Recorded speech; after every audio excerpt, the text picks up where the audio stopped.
Hi, I'm Andre. And I'm Andrea, and we're doing Doctor Who.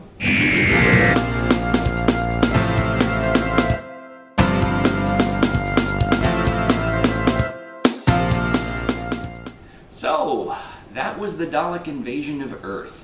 Yes, it You're was. in shock right now. I am shocked. The Dalek invasion of Earth is one of the most monumental of the Hartnell era. First of all, it's the first sequel. It's the Daleks are back, and of course the Daleks are coming back because they're even more popular than the show at this point. They are. Yeah, There's yeah. Dalek toys. There's Dalek sleeping bags. I mean, there's Wow. Dalek merchandise everywhere, and so of course the Daleks are coming back. Yeah. But I don't think anyone really expected them to come back in the way that they did in this one, where they made it sort of an apocalypse movie. Where Yeah. our time travelers show up on Earth in the year 2164, and the Daleks have already killed most of humanity, and they Yeah. control the Earth. Yeah. And it is so creepy. It's very creepy. So, I mean, from the first episode on, we're talking like creepy, devastated Earth with Daleks roaming around. What did you think of how they did that? How they pulled that off? Yeah, I thought it was pretty awful. Like just the devastation, and they've just totally taken over, and there's just these tiny little pockets of people left. There's a really high body count in this story. I mean, we meet a lot of characters that die pretty quickly. I know, and the guy in the wheelchair died. I was like,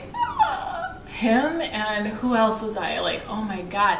When the two brothers, like, kill each other, I was like, this is getting dark.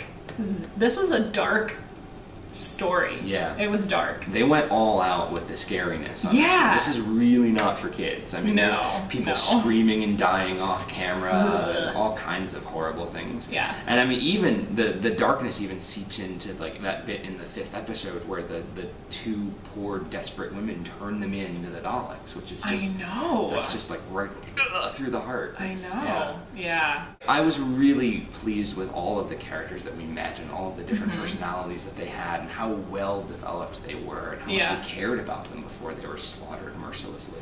Yeah. Yeah. The interesting thing to me about this story is the time in which it was done. It was only about 20 years after the London Blitz in World War II.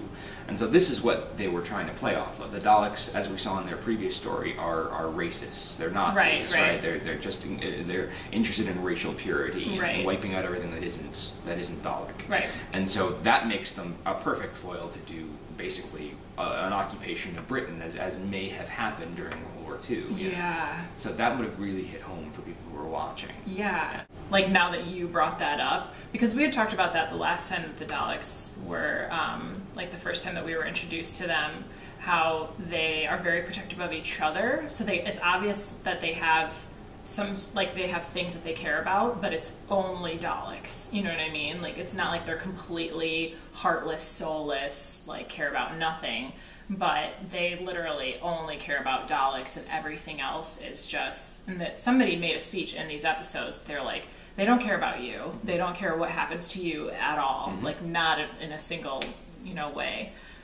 So yeah, the parallel is pretty creepy. Yeah. What did you think of the Doctor in this story? This is his first real I'm a hero story. Yeah, I thought that was lovely. Everybody's kind of very heroic in this story. But yeah, it's nice to see, because at the end of season 1, I was like getting mad because I'm like, they just keep getting caught and then getting released and getting caught and getting released. They're not changing anything. Mm-hmm. I'm really, really glad that they're starting to like have a purpose to where they're going. At the end, when the Doctor is talking to, I think, Tyler, and basically encouraging him, like, you're going to rebuild something beautiful here, and gives him sort of this speech, this motivational speech about rebuilding and everything.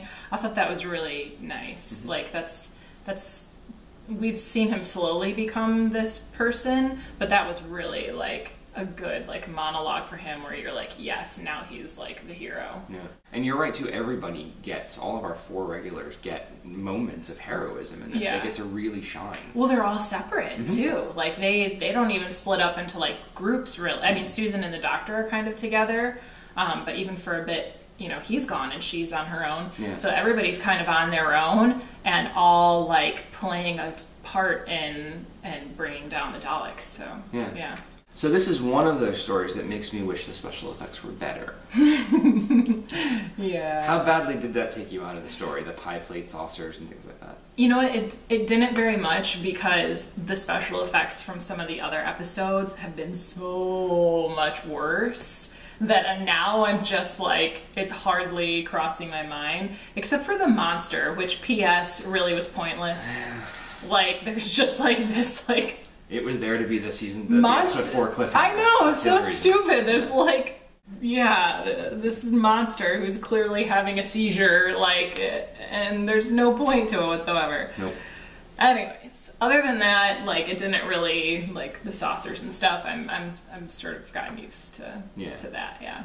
I did mention this to you, that there is an option on the DVD to watch it with computer-generated effects that have been created for the DVD to replace some of these bad ones. Right. And I asked folks on the website, on the WordPress site, whether they would recommend that we use them around, and unanimously they said no. They said absolutely go with the original effects. Isn't that? I think it's cheating. Yeah, it feels like cheating to me. I think this story had enough depth where it didn't pull me out of it too much. It actually provided for like small moments of comic relief, which I was okay with. Yeah. So this will lead into what we want to talk about in a minute. But what did you think of David? Yeah, I was like, I liked David. I was sort of, it was I think the third episode that I was like, did I miss the part where they like fell in love? And you were like, no. No, this is it. This would be that moment. Like all of a sudden they're a couple. Yeah. So that kind of just like, there wasn't a whole lot of build up to that. I think I would have liked there to be a little bit more considering the end. Like, yeah, I mean, I liked that the doctor seemed to approve of him, so that makes me more comfortable with him. And so the ending. So this is the first time that you get to see a companion leave. Oh my gosh. Yeah, and it's a big one because it's his granddaughter. I know, you didn't even like tell me or like warn me at all. It's so weird. Yep. For those of you who haven't seen it, the doctor basically makes the decision for Susan, knowing that she would never leave him. He locks her out of the TARDIS and says it's your time to be on your own and to have roots and have a life. And then he just takes the TARDIS somewhere else and leaves her there. I don't know. I'm still in shock. I was so in shock. Like I thought like he locked her out and then I'm like, no, they're gonna talk it out. It's gonna be cool. She's gonna get back on. Like, it's fine. Maybe they'll bring David with them, whatever. But no, she's gone. I kind of feel bad because I talk a lot of crap about Susan, and now I feel like she's like that person that you get in a fight with and the next day they die or something. Because I'm like, Susan sucks! And now that she's off the show, I'm like, what? I mean, I thought that they did it in a good way. If she wanted, you know, if Carol Ann Ford, she wanted off the show, like, I think it was a good way to do it, to say, you know, the doctor said, you know, you've been taking care of me, it's time for you to have your own life. And she is young and should start, you know, a normal life. And throughout the episodes, now that I think back, they were talking about, you know, her never really feeling like she has a place anywhere or fits anywhere, and then she like has this thing with David and seems to work and fit. So I mean, I think they did it well. I would have liked a little more character building up into like her and David being like madly in love, will you marry me type of thing. But somebody kissed. What? That's true. First kiss in Doctor Who. Finally, gets interesting. But yeah, I'm like sad to see Susan go. I mean, I will miss her crying about everything. Hysterical crying. Twisting her ankle, being useless. Oh, man. Yeah. She had such potential as a character, and they never did so much with her. Because the first episode is like a totally different character, and a good character. Yeah, and that's the character that Carol Ann Ford thought she'd be playing, too. And so that's why she made the decision she made. I'm back and forth about the way that Susan left. I'm not...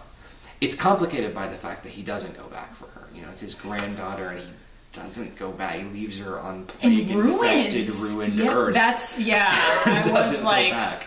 Yeah. I'm a little back and forth on that. Particularly because this is we're just sort of easing into the idea of the fact that the Doctor's not a jerk, and this Right. feels sort of like a jerky thing to do. They try to make it not jerky. Yeah. They do, but yeah, when they're like panning out and she's like standing there in ruins, I'm With the like, sad music. and then I'm like, isn't she supposed to be like 15? Yeah. Like, yeah, it's kind of weird. I don't love that it's like she's being passed from one man to the other. I'm She doesn't like, get to make the decision. She Yeah. doesn't get to make the decision, and which is how her character has been for a long time now. But yeah, it's just sort of like he's sending her off to be her own person, but not really. He's, you know, Yeah. she's just, Your life was with David now. I'm Yeah. like, ugh. Feminism in the 60s, ugh.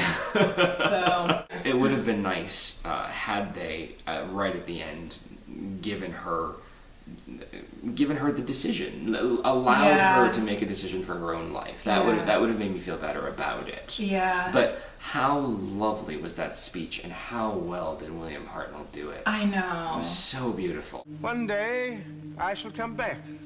Yes, I shall come back. Until then, there must be no regrets, no tears, no anxieties. Just go forward in all your beliefs and prove to me that I am not mistaken in mine. He pulled that off really well. Yeah. So overall, Dalek Invasion of Earth, what'd you think? Epic. Epic. Yeah, tons of stuff happened. Like, It's an epic. they become heroes, there's the first kiss, we lose a character, the Daleks are back. It's like, whoa. Yeah. Not that I care. Right. You're Right. not a fan. No. So it's not affecting you at all. No. So I'm right. fine.